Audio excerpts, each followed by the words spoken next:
Bueno, yo les voy a hablar acerca del paro de transportistas que ha ocurrido este octubre. Ha sido un evento muy significativo en nuestro país, ya que se ha visto involucrado la economía y la sociedad también. Ha habido familias que no han podido salir a trabajar debido a este acontecimiento, y que yo considero en lo personal que la verdad tienen bastante razón de quejarse, ¿no? Solo que no se ha habido las maneras ni tampoco se ha dado una iniciativa correcta para poder solucionar todo este problema, que en principio viene del Estado, que es justamente a lo que yo voy a introducirles ahora mismo. Bueno, pero antes de todo debo comenzar diciendo: ¿qué es el paro de transportistas? El paro de transportistas es una opinión, es una protesta de las personas del transporte público para exigirle mejoras a nuestro estado, para que les hagan caso más que todo, porque llevan años y llevamos años en esto y no ha habido ninguna mejora, no ha habido ninguna optimización y mucho menos un ahorro económico para ellos. Bueno, Thomas Hobbes nos habla acerca de su libro El Leviatán, que plantea la idea de que forma un contrato social entre individuos que buscan protegerse unos a otros. De esto, pues hablamos acerca del Estado, y justamente podemos determinar que el poder forma parte de toda una línea de sucesos que se dan políticamente.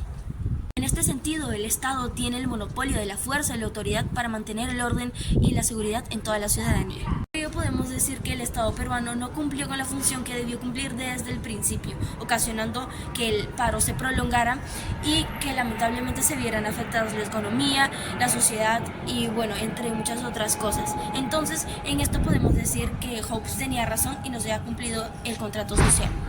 Ello, en forma de protesta, buscan llamar la atención de los políticos para que puedan acceder a mejores oportunidades laborales. Es necesario hacerles caso y tener un orden establecido en el Estado, para que otras personas puedan acceder a mejores oportunidades y a ser escuchadas por nuestros políticos, ya que solamente ellos tienen el poder del cambio, ellos tienen el poder de la economía a su favor y tienen el poder de la escucha del pueblo. Entonces, si ellos estructuraran muchísimo más sus opiniones y le dieran muchísima más importancia al país que a su bolsillo, definitivamente nosotros estaríamos muchísimo mejor, aceptando cada sector como uno, y además de todo eso tratando de cumplir las necesidades de las personas que más lo necesitan, las personas más vulnerables que hay en nuestro país. El caso que vamos a presentar es la huelga de transportistas. En este año, el Perú expuso la inseguridad y extorsión que enfrenta este sector, con bandas criminales que amenazan y cobran cuotas a transportistas. Esto inició el 10 de octubre con movilizaciones hasta noviembre, afectando rutas claves y presionando al gobierno para atender estas demandas. Ha traído noticias y eso es lo que vamos a analizar el día de hoy. Las huelgas que estamos viendo desde octubre nos han mostrado cómo el Perú se encuentra cada vez más fragmentado y cómo nuestro orden común como sociedad se ve cada vez más amenazado. Según Roger Scruton, esto es una problemática muy importante, puesto que el Estado no nos puede garantizar la seguridad como ciudadanos y tampoco protege los principios fundamentales de la convivencia. Esto lleva a una disolución de pacto social. Por ejemplo, el gobierno no está dando respuestas eficaces ante las extorsiones, lo cual va a aumentar las tensiones y también la desconfianza en estas mismas entidades estatales.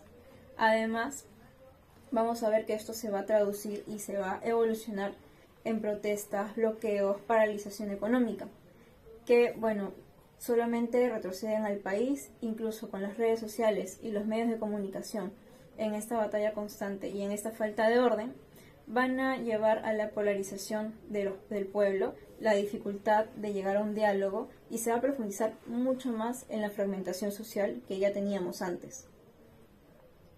Las redes sociales van a amplificar este mensaje, esta indignación, incluso van a distorsionar el conflicto.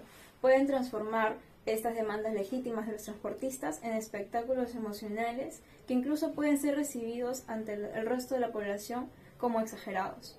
Entonces, como reconoce Ivers frente a esta situación, sabe que estas plataformas deberían fomentar un diálogo, pero en realidad están generando una polarización y bastante ruido, dificultando lo que vendría a ser el debate racional. Es decir, en lugar de permitir o proponer soluciones concretas, las redes sociales van a impedir esto y van a crear lo que Ivers va a llamar una batalla líquida, que se caracteriza por las alianzas u oposiciones que van a surgir de manera muy volátil, pero también a su vez fragmentada y emocional. Esto va a desviar la atención de lo que es importante, como es hallar una solución, y va a limitar incluso las voces, diferencias, las diversidades, puesto que se está más que nada priorizando un linchamiento digital. En resumen, estas redes no solo van a amplificar las tensiones y las demandas, que por un lado puede ser bueno porque hay más difusión del clamor de justicia del pueblo, pues, ¿no? Pero a su vez también encuentran un aspecto negativo porque van a dificultar el diálogo entre las partes afectadas y van a generar pues una limitación y una especie de tensión frente a este problema, lo cual no va a dejar que se generen soluciones realistas o eficaces. Vivimos en un mundo donde las fronteras físicas son cada vez menos relevantes frente a los problemas globales que nos afectan. Cómo enfrentamos desafíos como la migración, el cambio climático o las desigualdades sociales, Martha Nussbaum, filósofa y defensora del cosmopolitismo, nos da una respuesta. Debemos pensar como ciudadanos del mundo. La ciudadanía global, según Nussbaum, es reconocer que todos compartimos una responsabilidad hacia los demás, sin importar nuestras diferencias nacionales o culturales. Pero, ¿cómo podemos aplicarlo? Acompáñame a descubrirlo. La educación como base. Para Nussbaum, la educación es el pilar para formar ciudadanos globales. No se trata solo de aprender matemáticas o historia, sino de desarrollar habilidades como el pensamiento crítico, la empatía y el entendimiento intercultural. Estas son herramientas claves para superar el nacionalismo y trabajar juntos como humanidad. En Perú tenemos un ejemplo concreto, el programa de Rutas Solidarias del Ministerio de Educación. Este programa garantiza que estudiantes de zonas rurales puedan llegar a sus escuelas, promoviendo la igualdad de acceso a la educación. Pero va más allá, fomenta valores como la solidaridad y responsabilidad hacia las comunidades más vulnerables. ¿Y tú, conoces algún programa o iniciativa similar en tu comunidad? Piensa cómo esos proyectos pueden preparar a las futuras generaciones para enfrentar problemas globales como el cambio climático o las desigualdades. Ética universal frente a problemas globales. Nussbaum también habla de una ética universal donde todas las personas, sin importar su origen, merecen ser tratadas con dignidad. En Perú, esto es crucial frente a la migración venezolana. Más de 1.5 millones de migrantes enfrentan barreras para acceder a derechos básicos, como la salud, la educación o trabajo. Adoptar esta ética global significa no solo ayudarlos a integrarse, sino reconocer que en un mundo interconectado las responsabilidades son compartidas. ¿Cómo podemos, como ciudadanos del mundo, responder a este desafío? Quizás con pequeños actos de empatía en nuestra vida diaria. La ciudadanía global, según Nussbaum, no es solo un ideal filosófico, es una necesidad práctica. Desde la educación hasta la ética universal, necesitamos construir un mundo más inclusivo y cooperativo. Así que te pregunto, ¿cómo puedes ser un ciudadano del mundo en tu comunidad? Tal vez promoviendo la igualdad educativa, apoyando a quienes lo necesitan o simplemente actuando con empatía. El cambio empieza contigo. Gracias por acompañarme y recuerda, todos podemos marcar una diferencia. Ahora en relación a la memecracia tenemos que tener en cuenta a Rodríguez 2014, el cual nos indica que este es un sistema de información que se caracteriza principalmente por la propagación de memes, asimismo por la eliminación de filtros en ciertas noticias, lo cual ocasiona una total desinformación en la población.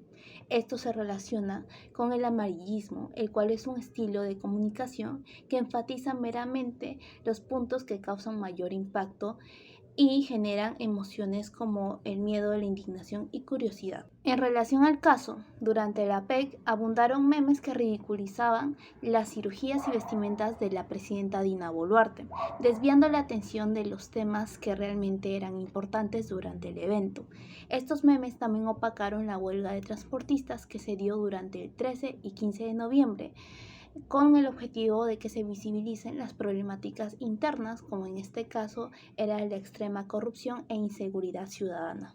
Aún así, con la poca atención, muchos medios enfocaron la cobertura de las huelgas en imágenes de enfrentamientos violentos entre manifestantes y policías, catalogándola como disruptivas y perjudiciales para la imagen del país internacionalmente. Esta difusión ignoró completamente el carácter pacífico de algunas manifestaciones, promoviendo así una percepción negativa del derecho a protestar. Esta narrativa desinforma a la población sobre la legitimidad de las protestas como herramienta para exigir al gobierno una mejor gestión y mayor seguridad ciudadana. Por otro lado, Hernández Edol 2019 describe que los elementos claves que determinan la viralidad de un meme político son el contenido emocional, humor sofisticado y sobre todo capital social del creador. Relacionando el caso con las noticias del paro de transportistas y los memes de la PEC, pudimos visualizar que estos últimos fueron más virales, ya que estos cargan con el contenido humorístico y emocional, que hace referencia justamente a la burla del físico y comportamiento de los representantes de los estados, además que carga con el factor social, que implica la difusión de estos memes mediante su compartimiento, visitas y comentarios. En conclusión, la memecracia difunde información mediante memes, lo cual puede llegar a desinformar a la población, además de crear un ambiente amarillista donde las noticias sensacionalistas, lejos de traer beneficios a la población, llegan a crear perspectivas dañinas en cuanto a ciertos temas. Además, que quita relevancia e importancia a temas que de verdad importan en la sociedad, como es en el caso de los memes de la PEC y las noticias del paro de transportistas. Hola profesor, buenas tardes. Nos encontramos aquí en el taxi del señor Marcelo, que nos va a dar su opinión acerca de lo del paro de transportistas. Señor Marcelo, muy buenas tardes. Disculpe, quería saber su opinión acerca de lo del paro de transportistas que se dio en octubre. ¿Qué piensa usted de eso? Buenas tardes. Sí, la opinión con respecto al paro de transportes, me parece a mí que los transportistas tienen mucha razón en tomar esa medida porque el Estado, la clase política no se preocupa en nada sobre el tema sobre la inseguridad, la competencia desleal que hay con el transporte informal, ¿no? Se ve diariamente que están matando, se ve que los extorsionan y los políticos no hacen nada, parece que se burlan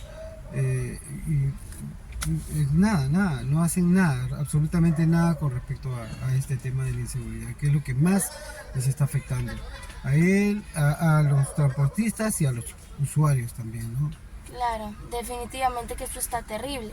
Y lo otro que es nuestro tema, uno de nuestros temas principal, ¿cómo relaciona usted eso con la filosofía, no? Que es algo extraño, pero que ocurre. Hay algunas teorías que realmente son válidas y no nos hemos dado cuenta, ni siquiera los mismos políticos.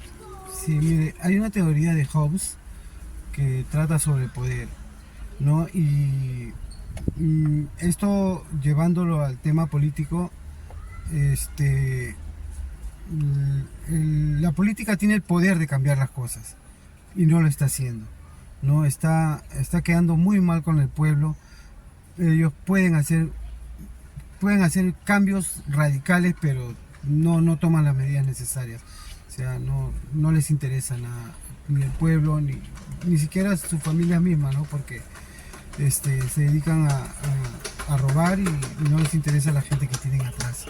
No les interesa si tienen familia, hijos, porque lo único que les interesa es llenarse los bolsillos. Claro, y qué pena, a su mismo país le hacen ese daño. Terrible. Bueno, muchísimas gracias, señor Marcelo, por su opinión.